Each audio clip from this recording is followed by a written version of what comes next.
إن الحمد لله نحمده ونستعينه ونستغفره ونعوذ بالله من شرور أنفسنا ومن سيئات أعمالنا من يهده الله فلا مضل له ومن يضلله فلا هادي له ونشهد أن لا إله إلا الله وحده لا شريك له ونشهد أن محمدا عبده ورسوله أما بعد فإن خير الحديث كتاب الله وخير الهدي هدي محمد صلى الله عليه وسلم وشر الأمور محدثاتها وكل محدثة بدعة وكل بدعة ضلالة وكل ضلالة في النار.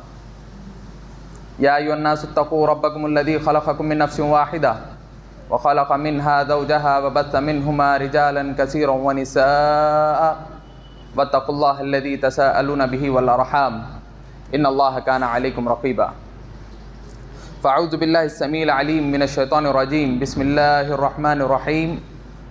قاف والقرآن المجيد بل عجبوا أن جاءهم منذر منهم فقال الكافرون هذا شيء عجيب أإذا متنا وكنا ترابا ذلك رجع بعيد قد علمنا ما تنقص الأرض منهم وعندنا كتاب حفيظ بل كذبوا بالحق لما جاءهم فهم في أمر مريج أفلم ينظروا إلى السماء فوقهم كيف بنيناها وزيناها وما لها من فروج والأرض مددناها وألقينا فيها رواسي وأنبتنا فيها من كل زوج بهيج تبصرة وذكرى لكل عبد منيب ونزلنا من السماء ماء مباركا فأنبتنا به جنات وحب الحصيد والنخل باسقات لها طلع نديد رزقا للعباد وأحيينا به بلدة ميتا كذلك الخروج كذبت قبلهم قوم نوح وأصحاب الرس وثمود وعاد وفرعون وإخوان لوط وأصحاب الأيكة وقوم تبع كل كذب الرسل فحق وعيد أفعينا بالخلق الأول بل هم في لبس من خلق جديد. وقال الله تبارك وتعالى في سورة القلم وإنك لعلى خلق عظيم. وقال الله تبارك وتعالى في موضع آخر في سورة الأحزاب لقد كان لكم في رسول الله أسوة حسنة. تمام قسم کی تعریفیں، کبریائی، بڑائی، ہر قسم کی پاکی، ہر قسم کی تعریف و توصیف صرف اور صرف اس اللہ وحدہ لا شریک کے لیے لائق و زیبا ہے جو اس روئے زمین کا خالق و مالک رازق دو جہاں ہے. وہی ہے جس نے اس روئے زمین پر انبیاء علیہم السلام کو مبعوث فرمایا اور ان کے ذریعے لوگوں کو ہدایت بخشی. بے شمار درود و سلام ہو تمام انبیاء علیہم السلام پر، خصوصاً میرے اور آپ کے نبی حبیب جناب محمد رسول اللہ صلی اللہ علیہ وسلم اور ان کے اصحاب پر، جن کی محنتوں، قد و کاوشوں اور اللہ رب العزت کی مدد کے بعد یہ دین اسلام آج ہم تک صحیح سالم طور پر پہنچا ہے. محترم حاضرین، آج کے اس خطبہ جمعہ میں جس عنوان کو لے کر آپ تمام کے سامنے حاضر ہوا ہوں، یہ موضوع آپ نے بارہا سنا ہوگا، دسیوں مرتبہ آپ نے اس پر تقاریر سنی ہوگی، لیکن یہ وقت کی اہم ضرورت ہے. یہ وقت کی اہم ضرورت ہے کیونکہ جب تک تزکیہ نہیں ہوگا اس وقت تک ہم صحیح طور پر دین کی دعوت پیش نہیں کر سکتے. تو آج کا میرا موضوع سخن ہے اللہ کے نبی صلی اللہ علیہ وسلم کے پیارے اخلاق. محترم حضرات، آپ دیکھیں اللہ رب العزت نے اس روئے زمین پر جب کبھی انبیاء علیہم السلام کو بھیجا تو اس کا سب سے پہلے بنیادی مقصد یہ بتایا کہ لوگ اللہ کے نبی صلی اللہ علیہ وسلم یا تمام انبیاء جب آتے ہیں تو سب سے پہلے جو کام کرتے ہیں وہ کیا کرتے ہیں؟ اللہ رب العزت کی دین کی دعوت دیتے ہیں، توحید کی دعوت دیتے ہیں، لوگوں کو شرک کی گمراہیوں سے نکالتے ہیں اور ایک اللہ کی طرف بلاتے ہیں. یہ سب سے پہلا فریضہ اللہ رب العزت انبیاء علیہ السلام کو نوازتا ہے. اور اس کے بعد دوسرا جو حکم اللہ رب العزت دیتا ہے وہ کیا ہے؟ لوگوں کو اخلاق پیدا کریں، لوگوں کے اندر صحیح اخلاق پیدا کریں. جو برائیاں ان کے اندر آ چکی ہیں انہیں جو ہے نکال کر جو اخلاق حسنہ ہیں ان کو ان میں داخل کر سکے۔ آپ دیکھیں اللہ کے نبی صلی اللہ علیہ وسلم کے آنے سے قبل عرب کے کیا حالات تھے، کس طرح لوگ اخلاقی برائیوں میں پڑے ہوئے تھے، لیکن اللہ کے نبی صلی اللہ علیہ وسلم کے آنے کے بعد آپ دیکھیں اللہ کے نبی صلی اللہ علیہ وسلم کی حدیث ہے کہ ایک زمانہ ایسا آئے گا جس میں ایک عورت بحیرہ نامی جگہ سے نکلتی ہے اور مکہ مکرمہ آتی ہے بڑے امن و امان کے ساتھ عمرہ کرتی ہے، حج کرتی ہے اور پھر اپنی جگہ لوٹ جاتی ہے۔ تو محترم حاضرین، یہ اخلاق ہیں جو اللہ کے نبی صلی اللہ علیہ وسلم نے اپنی زندگی میں پیش کیے تھے، جو صحابہ اکرام کو اللہ کے نبی صلی اللہ علیہ وسلم نے سکھائے تھے، انہی پر آج ہم آپ تمام کے سامنے گفتگو کریں گے۔ محترم حضرات، یہ اخلاق حسنہ یہ ایک ایسا تاج ہے جس نے اس کو پہنا ہے اس نے دنیا میں اپنا لوہا منوایا۔ یہ ایک ایسا زیور ہے جس نے اس کو زیبتن کیا، انسانوں کی زندگیاں اس سے تبدیل ہو گئی۔ آپ دیکھیں بڑی بڑی تلواروں کے سامنے جو گردنیں نہ جھکیں، اللہ کے نبی صلی اللہ علیہ وسلم کے اخلاق کی تلوار کے سامنے وہ گردنیں جھکے۔ عرب کا یہ معاملہ تھا کہ عرب کے بارے میں یہ تاریخ مشہور ہے کہ کوئی ایک بادشاہ ایسا نہیں گزرا جو مکمل عرب پر بادشاہت کیا ہو، جو مکمل عرب پر اس نے بادشاہت کی ہو۔ وہاں پر کیسا رواج تھا؟ خانہ بدوش رواج تھا۔ وہ لوگ کیا کرتے؟ اپنا جو قبیلہ ہوتا، اپنے قبیلے میں سے کسی ایک کو سردار بنا لیا کرتے اور اسی کی اتباع کرتے۔ کوئی مستقل، جیسے روم کا بادشاہ ہرقل تھا، اس طرح کوئی بادشاہ عرب میں موجود نہیں ہوا۔ لیکن آپ دیکھیں اللہ کے نبی صلی اللہ علیہ وسلم کی ایک واحد ایسی شخصیت تھی جس نے تمام عرب پر اللہ کے نبی صلی اللہ علیہ وسلم نے اپنا لوہا منوایا تھا۔ یہ کس وجہ سے؟ یہ اللہ کے نبی صلی اللہ علیہ وسلم کے اخلاق تھے، جس کی وجہ سے اللہ رب العزت نے اللہ کے نبی صلی اللہ علیہ وسلم کی تعریف کرتے ہوئے کہا کہ اگر آپ سخت دل ہوتے، آپ کا مزاج اگر سخت ہوتا تو لوگ آپ کے قریب نہیں آتے، لوگ آپ سے چھٹ جاتے، دور ہو جاتے۔ آپ دیکھیں آگے میں بیان کروں گا کہ اللہ کے نبی صلی اللہ علیہ وسلم کے اخلاق کتنے اچھے تھے۔ تو محترم حاضرین، سب سے پہلے جس چیز کی ہمیں یہ جاننا چاہیے کہ اللہ کے نبی صلی اللہ علیہ وسلم کے جو اخلاق تھے وہ ہم معلوم کریں گے قرآن میں اللہ رب العزت نے اللہ کے نبی صلی اللہ علیہ وسلم کے اخلاق کی کیسے تعریف کی۔ جیسے خطبہ مسنونہ کے بعد آپ کے سامنے سورۃ القلم کی آیت نمبر 4 تلاوت کی گئی، جس میں اللہ رب العزت اللہ کے نبی صلی اللہ علیہ وسلم کے اخلاق کی تعریف کرتے ہوئے کہتا ہے کہ وَإِنَّكَ لَعَلَىٰ خُلُقٍ عَظِيمٍ، کہ یقیناً آپ اخلاق کے سب سے اعلیٰ درجے پر فائز۔ اور اسی طرح سورۃ الاحزاب میں اللہ رب العزت فرماتا ہے کہ لَقَدْ كَانَ لَكُمْ فِي رَسُولِ اللَّهِ أُسْوَةٌ حَسَنَةٌ، اللہ رب العزت نے کہا کہ بے شک ہم نے آپ کو اسوہ حسنہ بنا کر کے بھیجا ہے۔ یعنی صرف اسوہ نہیں ہے بلکہ ایک عام ہوتا ہے کہ بھئی ایک نمونہ اللہ کے نبی صلی اللہ علیہ وسلم کو بنا کے بھیجا گیا ہے، چاہے تو آپ ان کی اتباع کرو یا چھوڑ دو، ایسا معاملہ نہیں ہے، بلکہ اللہ رب العزت نے کہا کہ اسوۃ حسنہ یعنی سب سے بہترین مثال ہیں۔ اگر آپ پورے روئے زمین پر اگر ڈھونڈ لیں تو اس سے بہتر نمونہ پیش نہیں کر سکتے۔ کیونکہ اللہ رب العزت انبیاء کی خود تربیت کرتا ہے۔ اخلاقی جو معاملات ہوتے ہیں اس میں اللہ رب العزت انبیاء کی خود مدد کرتا ہے۔ آپ دیکھیں بچپن سے لے کر اللہ کے نبی صلی اللہ علیہ وسلم کی آخری زندگی تک کوئی ایک ایسا معاملہ نہیں ہے جس کی وجہ سے اللہ رب العزت نے یا پھر لوگوں نے اللہ کے نبی صلی اللہ علیہ وسلم کو ملامت کیا ہو۔ آپ بچپن کا معاملہ دیکھیں، اللہ کے نبی صلی اللہ علیہ وسلم کو اس موقع پر جب جو ہے کعبۃ اللہ ڈھا دیا گیا تھا، کعبۃ اللہ جو ہے باڑھ کی وجہ سے گر گیا تھا، تو تمام اللہ کے نبی صلی اللہ علیہ وسلم کی جو عمر کے لڑکے تھے وہ کیا کر رہے تھے؟ اپنے تہبند نکال رہے تھے اور اس میں پتھر رکھ رہے اور جو ہے اٹھا کر لے کے جا رہے تھے۔ اللہ کے نبی صلی اللہ علیہ وسلم نے بھی یہی عمل کرنا چاہا، لیکن اللہ رب العزت نے انہیں اجازت نہیں دی، اللہ رب العزت نے انہیں نیند عطا کر دی، انہیں بے ہوش کر دیا۔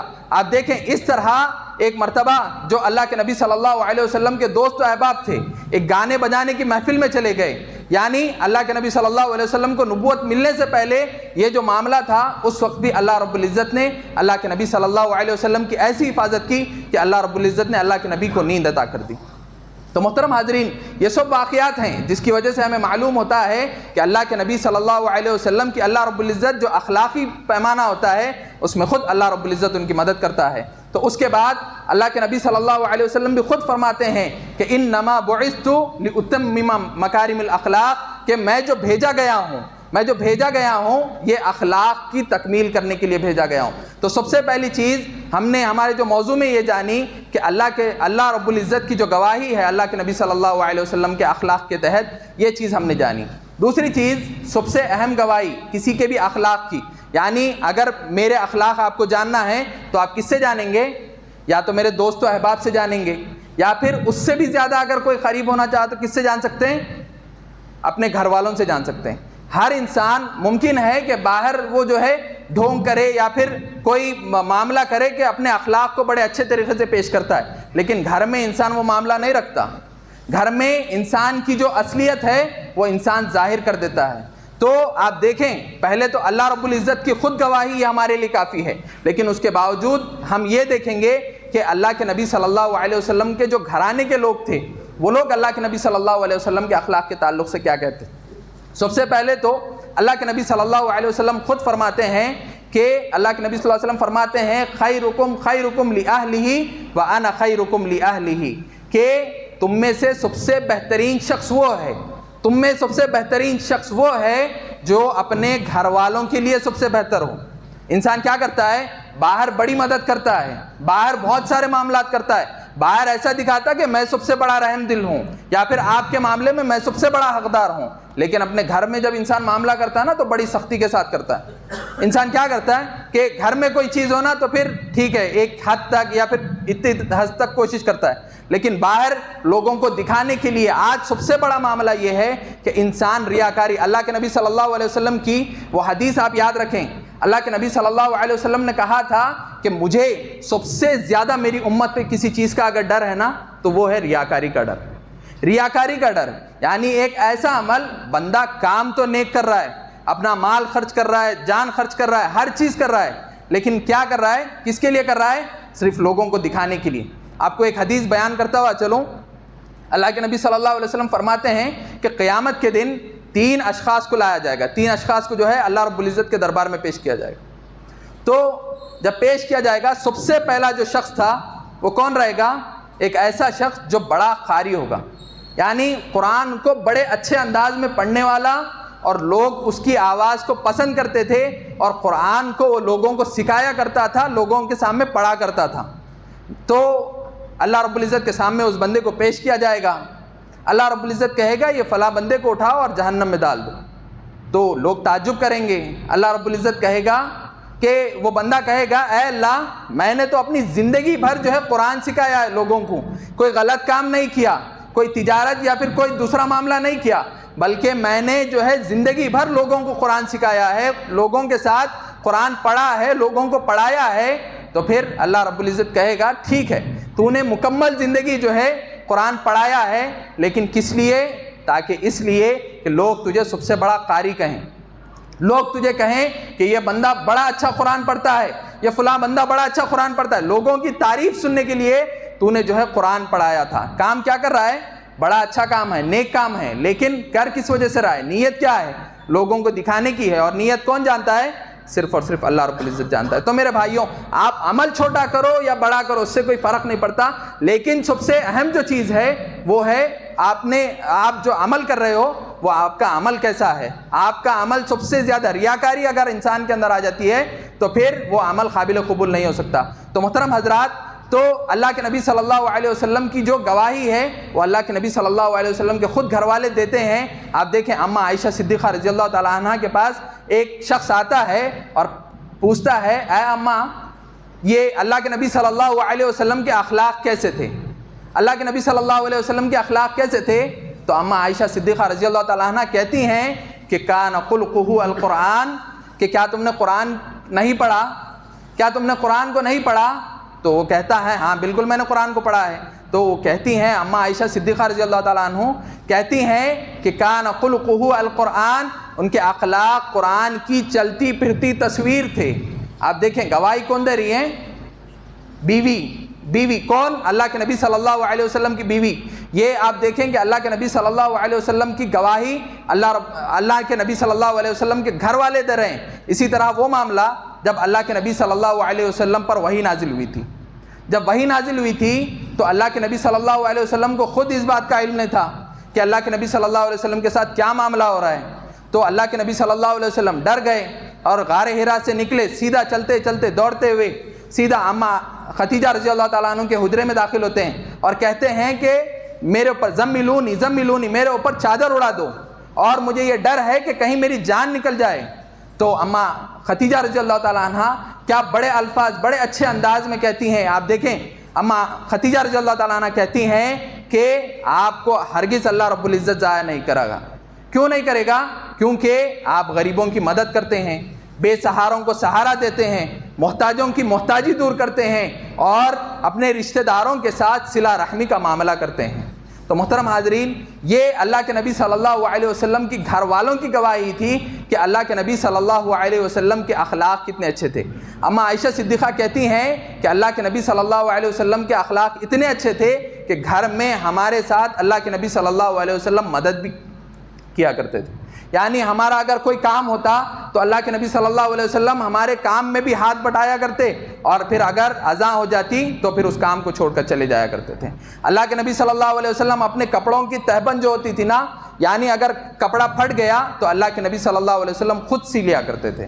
یہ اس طرح کے معاملات اللہ کے نبی صلی اللہ علیہ وسلم گھر میں کیا کرتے تھے، اسی لیے اللہ کے نبی صلی اللہ علیہ وسلم نے کہا تھا کہ خیرکم لأہلہ وانا خیرکم لأہلہ، یعنی سب سے بہترین شخص وہ ہے جو سب سے پہلے اپنے گھر والوں کے لیے اچھا ہو۔ انسان کو چاہیے کہ پہلے اپنے گھر والوں کے ساتھ حسن معاملہ کرے، اچھے معاملات اپنے گھر والوں کے ساتھ کرے، پھر جب گھر والوں کے ساتھ وہ معاملہ کرتا ہے تو انسان باہر بھی وہی معاملہ کرتا ہے۔ تو محترم حاضرین، سب سے پہلی گواہی تو ہمیں کس کی ملی؟ اللہ رب العزت کی گواہی، دوسری گھر والوں کی گواہی، اب تیسری ایک تو دوست و احباب ہیں، دوست و احباب تو آپ کی تعریف کریں گے، آپ کو ہمت افزائی کریں گے ہی کریں گے، لیکن اللہ کے نبی صلی اللہ علیہ وسلم کی شخصیت ایسی تھی کہ دشمن بھی آپ کے اخلاق کی تعریف کیا کرتے تھے، دشمن بھی آپ کے اخلاق کی تعریف کیا کرتے تھے اور اللہ کے نبی صلی اللہ علیہ وسلم کے اخلاق کو دشمن بھی پسند کیا کرتے تھے۔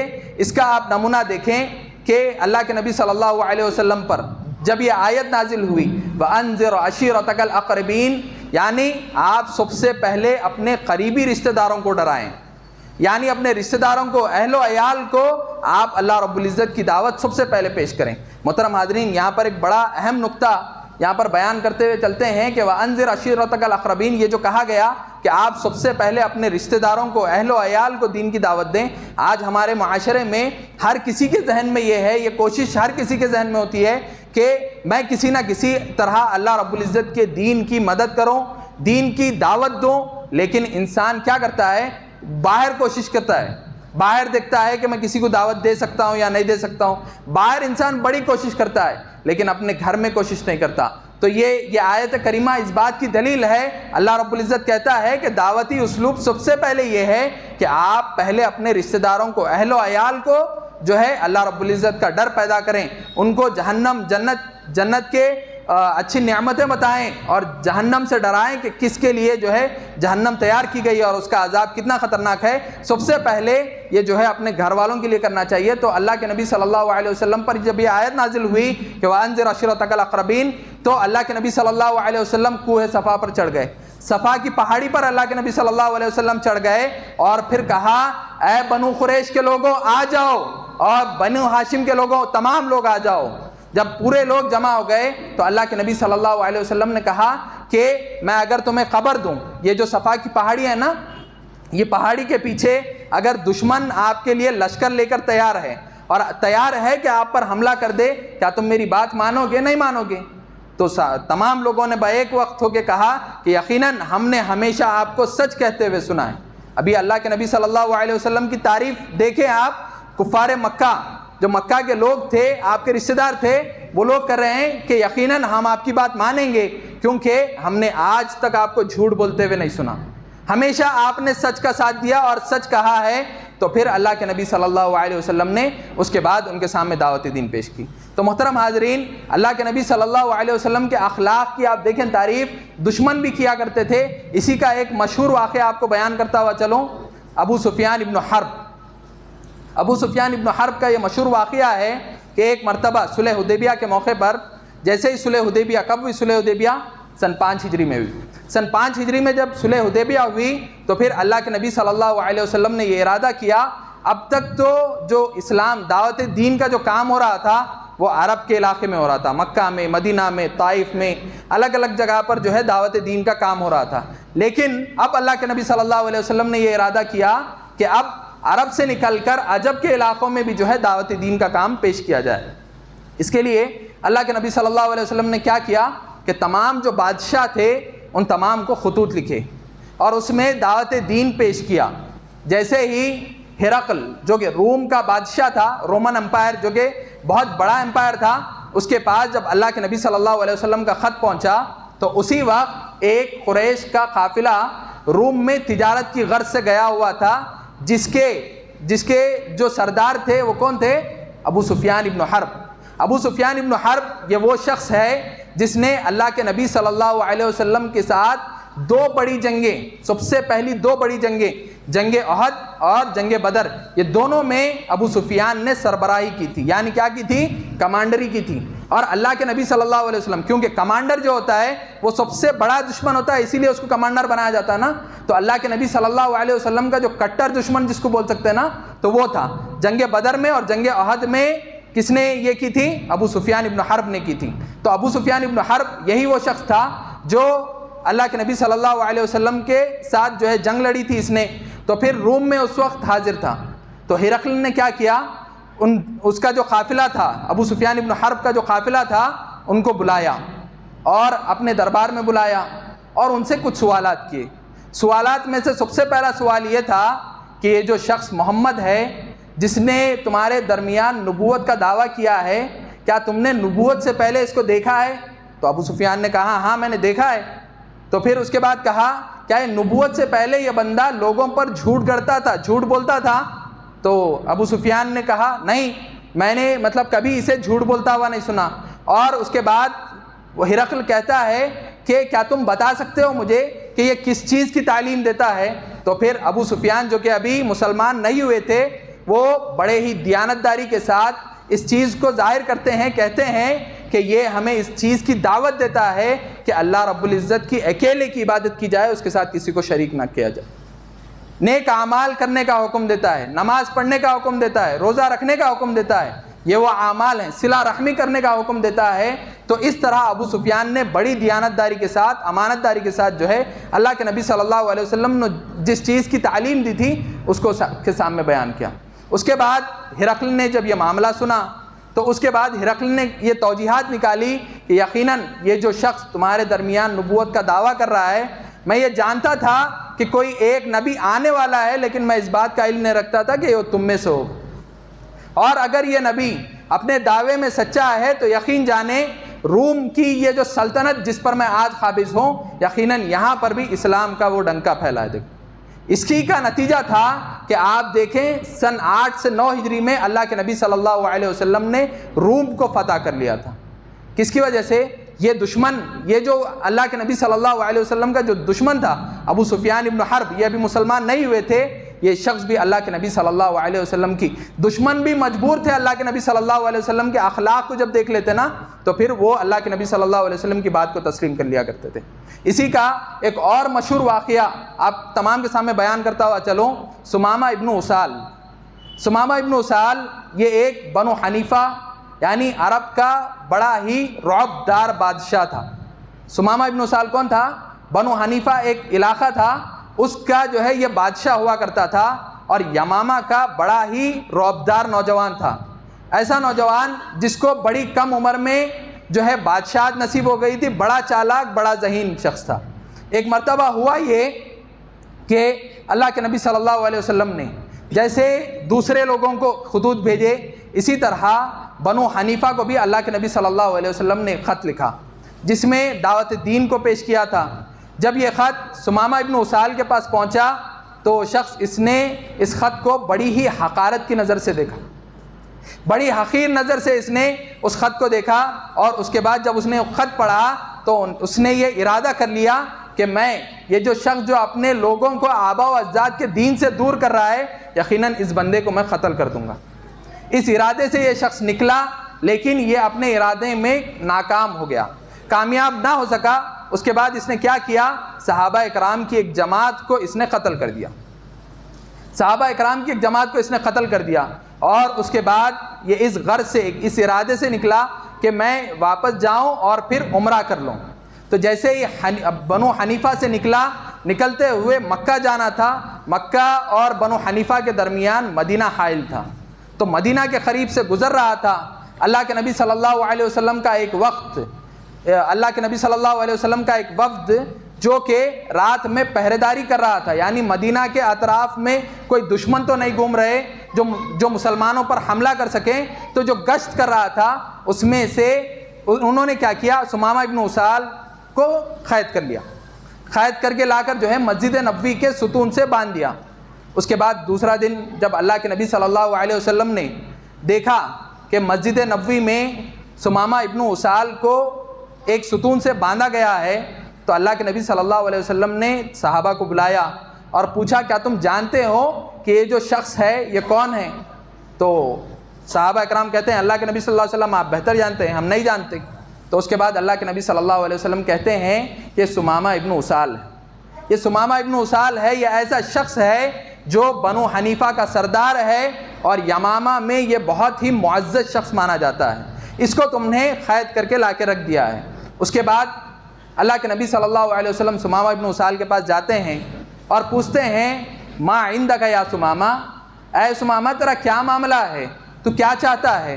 تو اللہ کے نبی صلی اللہ علیہ وسلم کو وہ جواب دیتا ہے، ثمامہ کہتا ہے ان تنعمک تنعم الشاکر وان تقتل ذا دم، یعنی اگر تم احسان کرو گے نا تو تمہارے ساتھ احسان کا معاملہ کیا جائے گا، میں اپنے قوم کا بادشاہ ہوں، سردار ہوں، اگر تم مجھ پر احسان کرو گے تو یقیناً تمہارے ساتھ احسان کا معاملہ کیا جائے گا، وَإِن تَقْتُلُوا ذَا دَمٍ، اگر تم مجھے قتل کرو گے تو یقین جان لو کہ میرے ساتھ میرا بدلہ لینے والے بھی لوگ موجود ہیں۔ اور اس کے بعد اس نے کہا کہ اگر تم مال چاہتے ہو نا تو میں مال تمہیں جتنا چاہے اتنا مال دے دوں گا، تم بولو مجھے کتنا مال چاہیے۔ اس کے بعد اللہ کے نبی صلی اللہ علیہ وسلم نے دیکھا کہ یہ اللہ کے نبی صلی اللہ علیہ وسلم کو دھمکی دے رہا ہے، اللہ کے نبی صلی اللہ علیہ وسلم نے کہا کہ صحابہ اس کو دودھ پلاؤ، یہ نادان ہے، اس کو دودھ پلاؤ۔ اللہ کے نبی صلی اللہ علیہ وسلم نے اس کے بعد اپنے حجرے میں گئے اور کہا کہ جو کچھ کھانے کی چیزیں ہیں وہ ثمامہ کے پاس بھیج دو، اور امہات المومنین کو اس بات کی تنبیہ کی جو میری اونٹنی کا دودھ ہے وہ صبح شام ثمامہ کے پاس بھیج دیا جائے۔ اس کے بعد ایک دن معاملہ ایسے ہی گزرا، پھر دوسرے دن کا معاملہ یہی، اللہ کے نبی صلی اللہ علیہ وسلم نے کہا کہ ما عندک یا ثمامہ، کہ تمہارا کیا معاملہ ہے ثمامہ؟ اس کے بعد اس نے کہا وہی معاملہ ہے جو میں نے کل تم سے کہا تھا۔ اس کے بعد دوسرا دن بھی گزر گیا، تیسرا دن آیا، تیسرے دن اللہ کے نبی صلی اللہ علیہ وسلم ثمامہ کے پاس پہنچتے ہیں، کہتے ہیں کہ ما عندک یا ثمامہ، کہ تیرا کیا معاملہ ہے ثمامہ؟ تو اس کے بعد اللہ کے نبی صلی اللہ علیہ وسلم کو پھر وہ وہی جواب دیتا ہے، کہتا ہے کہ اگر تم احسان کرو گے یقیناً احسان کے بدلے احسان ملے گا، اگر تم مجھے قتل کرنا چاہتے ہو تو بے جھجک قتل کرو، یقیناً میرے بدلہ لینے والے بھی موجود ہیں۔ اور اس کے بعد تیسرا کہا کہ اگر تم مال چاہتے ہو تو تم کہہ دو کتنا مال تمہیں چاہیے، میں تمہیں عطا کر دوں گا۔ اس کے بعد اللہ کے نبی صلی اللہ علیہ وسلم نے جب یہ ماجرا دیکھا اور اللہ کے نبی صلی اللہ علیہ وسلم نے کہا صحابہ اکرام کو کہ ثمامہ کو چھوڑ دو، ثمامہ کو چھوڑ دو، اللہ کے نبی صلی اللہ علیہ وسلم نے چھوڑ دیا۔ جیسے ہی ثمامہ کو چھوڑ دیا گیا، ثمامہ حیران ہو گیا کہ مجھے نہ مال لیا گیا مجھ سے، نہ جو ہے مجھے قتل کیا گیا، بلکہ مجھے تو معاف کر دیا گیا، حالانکہ میں نے اللہ کے نبی صلی اللہ علیہ وسلم کے کئی صحابہ کو قتل کیا۔ تو ثمامہ مسجد سے نکل گیا، نکلنے کے بعد ایک کھجور کا جو باغ تھا اس کے قریب وہ پہنچا، وہاں پر پانی بھی تھا، یعنی جمع ہوا پانی بھی تھا۔ تو ثمامہ نے اپنی اونٹنی رکائی، وہاں پر غسل کیا اور پھر واپس اونٹنی میں بیٹھ کر سیدھا واپس آ گیا۔ واپس آ کے دیکھا اللہ کے نبی صلی اللہ علیہ وسلم بیٹھے ہوئے ہیں، اطراف میں صحابہ اکرام بیٹھے ہوئے ہیں۔ تو ثمامہ سیدھا درمیان میں گئے اور پھر کہا کہ اشہد ان لا الہ الا اللہ و اشہد ان محمد رسول اللہ، کہ اے اللہ کے نبی صلی اللہ علیہ وسلم، بڑے محبت بھرے انداز میں اس نے کہا کہ اے اللہ کے نبی صلی اللہ علیہ وسلم، میں آج گواہی دیتا ہوں کہ اللہ کے سوا کوئی معبود برحق نہیں، اور پھر اللہ کے نبی صلی اللہ علیہ وسلم آخری نبی ہیں۔ اس بات کی اس نے گواہی دی اور اس نے کہا کہ اے اللہ کے نبی، آپ جانتے ہیں کہ آج سے پہلے آپ سے برا چہرہ میرے نزدیک کوئی چہرہ نہ تھا، لیکن آج کے بعد آپ سے زیادہ پیارا اور محبوب چہرہ میرے نزدیک کوئی نہیں ہے۔ اور اسی طرح ہم جس شہر میں ہیں، یہ جو مدینہ ہے، آج سے پہلے مدینہ سے برا شہر میرے نزدیک کوئی بھی نہیں تھا۔ کیوں؟ کیونکہ انہوں نے مجھے قید کر لیا تھا، اور بات اس پہ آ گئی تھی کہ ہم اسے قتل کر دیں گے۔ اللہ کے نبی صلی اللہ علیہ وسلم نے جب صحابہ کو قتل کر دیا تھا تو اس وقت یہ فرمان جاری کر دیا تھا کہ جہاں کہیں ثمامہ ملے اسے قتل کر دیا جائے۔ تو جب اللہ کے نبی صلی اللہ علیہ وسلم کا یہ حسن تعامل اس نے دیکھا، اور 3 دن جب وہ مسجد میں رہا اور مسجد میں کس طرح اللہ کے نبی صلی اللہ علیہ وسلم صحابہ کو درس دیا کرتے تھے، کیا باتیں اللہ کے نبی صلی اللہ علیہ وسلم کہا کرتے ہیں، کس چیز کی دعوت دیتے ہیں، جب اس نے 3 دن یہ چیزیں مسلسل دیکھی نا تو اس کا دل نرم پڑ گیا، اس کا دل نرم پڑ گیا۔ اسی طرح یہ دشمنان اسلام ہیں جنہوں نے اللہ کے نبی صلی اللہ علیہ وسلم کی اخلاق کی ایسی تعریف کی، اسی کا نتیجہ تھا آج ہم اپنے معاشرے میں رہتے ہیں۔ آج ہم اپنے معاشرے میں رہتے ہیں، ایک عام انسان، متوسط اگر کوئی انسان ہوتا ہے تو عموماً کتنے سال، 50 سے 60 سال زندگی ہر کوئی یہاں پر گزارتا ہے، 50 سے 60 سال زندگی ہر کوئی یہاں پر گزارتا ہے، اور ہم پیدائشی مسلمان ہیں، پیدا ہوتے ہی مسلمان ہی پیدا ہوئے تھے۔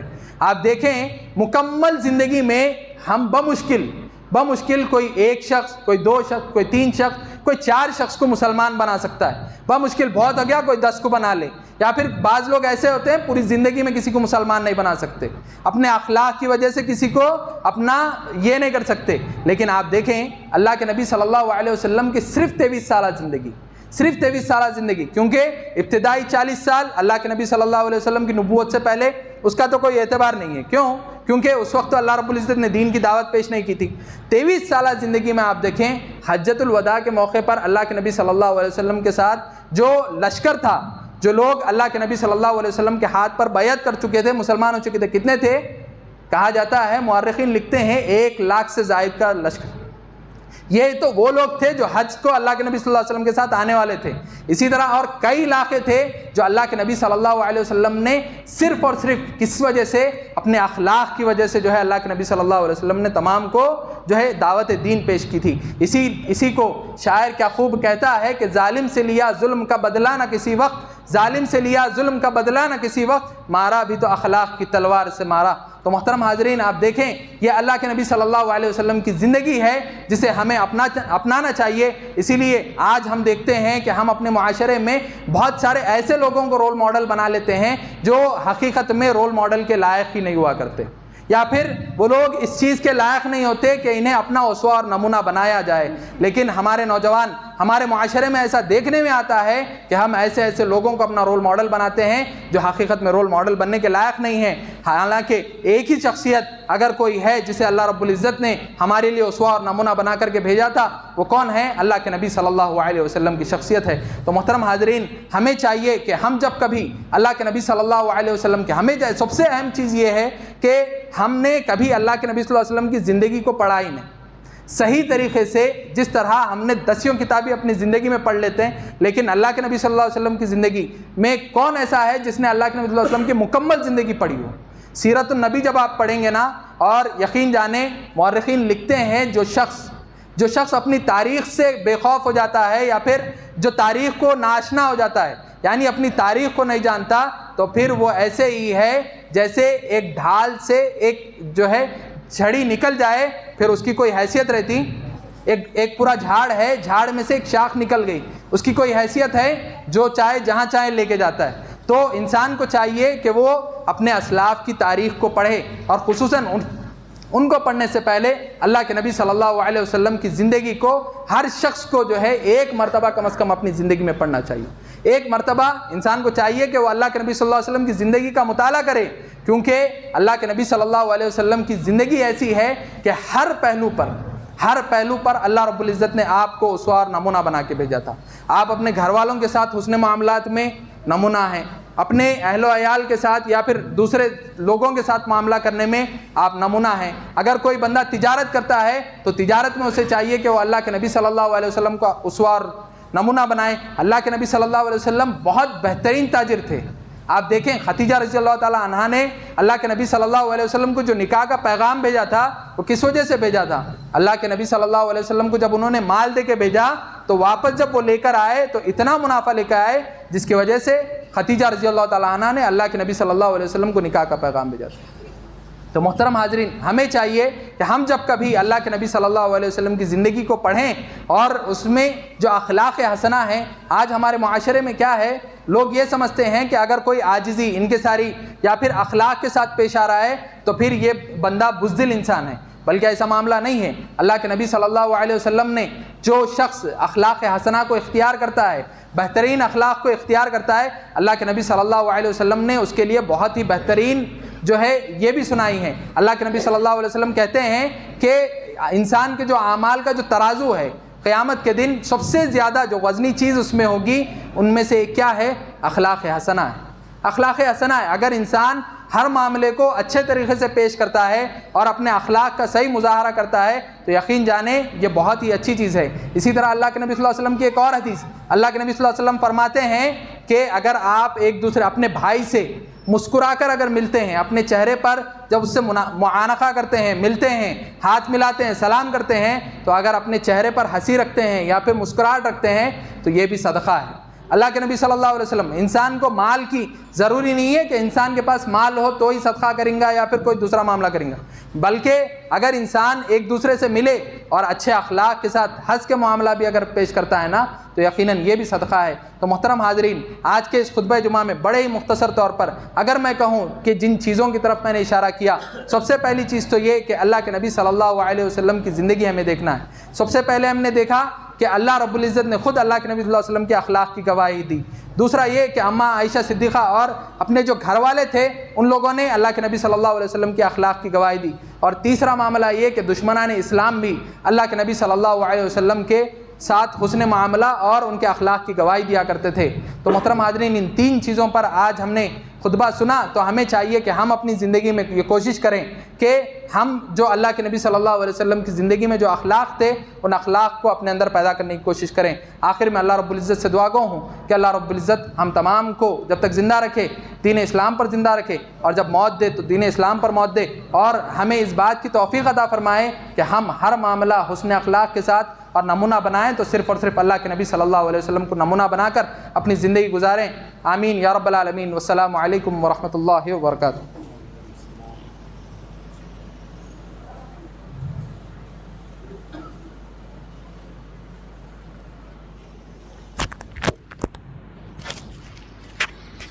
ان الحمد للہ نحمده ونستعینه ونستغفره ونعوذ باللہ من شرور انفسنا ومن سیئات اعمالنا من يهده الله فلا مضل له ومن يضلله فلا هادي له واشهد ان لا اله الا الله وحده لا شريك له ونشهد ان محمدا عبده ورسوله اما بعد فان خير الحديث كتاب الله وخير الهدي هدي محمد صلى الله عليه وسلم وشر الامور محدثاتها وكل محدثة بدعة وكل بدعة ضلالة وكل ضلالة في النار كما باركت على ابراهيم وعلى ال ابراهيم انك حميد مجيد.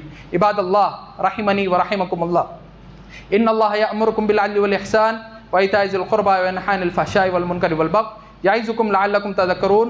اذكروا الله يذكركم وادعوه يستجب لكم ولذكر الله تعالى اعلى اجل واكبر واتم. قم للصلاة.